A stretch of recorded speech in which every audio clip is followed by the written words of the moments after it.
Hi guys, আমি বাবু SDS ফালতু কথায় আপনাদেরকে আবারও নতুন একটি অনুষ্ঠানে স্বাগত এবং ভালোবাসা, অভিনন্দন ও অনেক অনেক শুভেচ্ছা।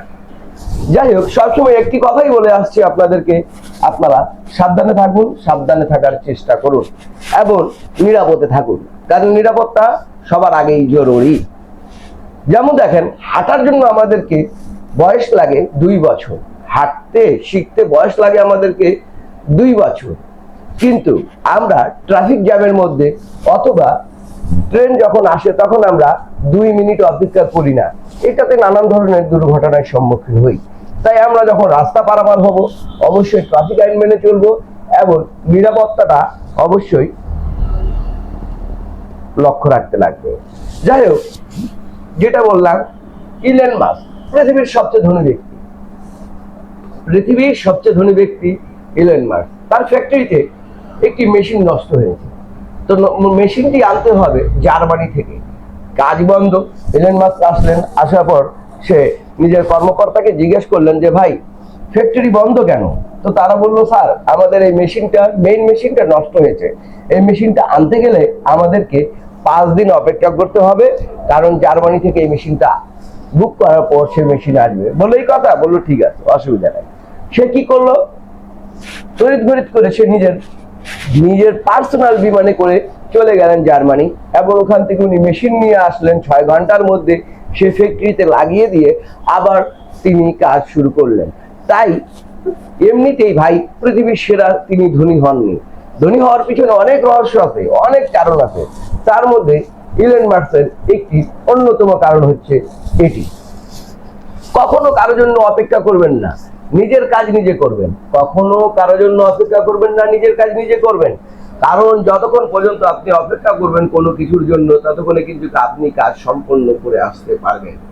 যেমন যদি এখন আসেন ক্রিকেটের দিক থেকে, আমাদের বাংলাদেশ থেকে যদি লিডারশিপে যদি বলা হয়, অবশ্যই স্যালুট জানাই মাশরাফি বিন মুর্তজাকে, কারণ সে একজন যোগ্য বাংলাদেশের ক্যাপ্টেন ছিলেন। দেখো, পায়ে নানান ধরনের সমস্যা, তার পায়ের মধ্যে অনেক সমস্যা নিয়ে নেওয়ার পরও সে কিন্তু ক্রিকেট খেলেই গেলেন এবং দলটিকে একটি মোটামুটি অবস্থানে নিয়ে গেলেন। হয়তোবা আমরা ওয়ার্ল্ড কাপ জিততে পারি নাই, হয়তোবা আমরা টি-20 জিততে পারি নাই, হয়তোবা আমরা এশিয়া কাপ জিততে পারি নাই, কিন্তু আমরা জিতেছি একজন ভালো লিডার পেয়ে, আমরা জিতেছি একজন ভালো পরামর্শদাতা পেয়ে, আমরা জিতেছি আমরা সুন্দর একটি মানসম্পন্ন ক্যাপ্টেনশিপ পেয়ে। যদি ধরা যায়, ইন্ডিয়ার মধ্যে MS ধোনিকে আপনি কখনো বাদ দিতে পারবেন না। MS ধোনি এমন একটি, যাকে কুলম্যান বলা হয়, বা এত ঠান্ডা মাথার মানুষ, যে সুন্দর করে দলটিকে একটি ওয়ার্ল্ড কাপ পর্যন্ত উপহার দিয়ে গেছে। এটা সবাই জানা আছে, সবাই জানেন, ওয়ার্ল্ড কাপ তিনি উপহার দিয়ে গেছেন। এই এত সুন্দর একটি খেলার পর তার ক্যাপ্টেনশিপ, তার দলের মধ্যে তার কন্ট্রিবিউশন, তারপর তার পরিচালনা চমৎকার। রিকি পন্টিং একাধিকবার সে অস্ট্রেলিয়াকে কাপ দিয়েছেন, ওয়ার্ল্ড কাপ।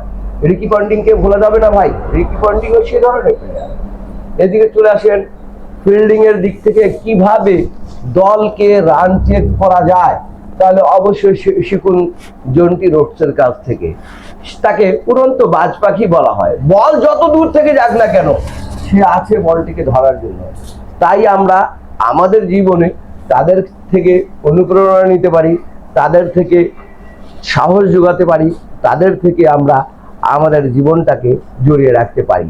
তবে হয়তো আমরা সফলতার মুখ দেখতে পারবো, নয়তো অলসভাবেই আমরা আমাদের জীবনটাকে শেষ করে চলে যাব। এক সময় দেখা যাবে যে জীবন শেষ, সব শেষ।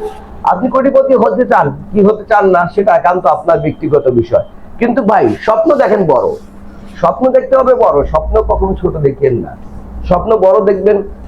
আর ইম্পসিবল, এটা তো আপনার জীবনে থাকতে লাগবে, অসম্ভব জিনিসটাকে সবসময় রাখতে লাগবে, কারণ যখনই অসম্ভব জিনিসটা আসবে তখনই সেটা আপনার কাছে প্যারা দেবে, সেই জিনিসটাই আপনাকে নিয়ে যাবে সে চূড়ান্ত একটি জায়গায়।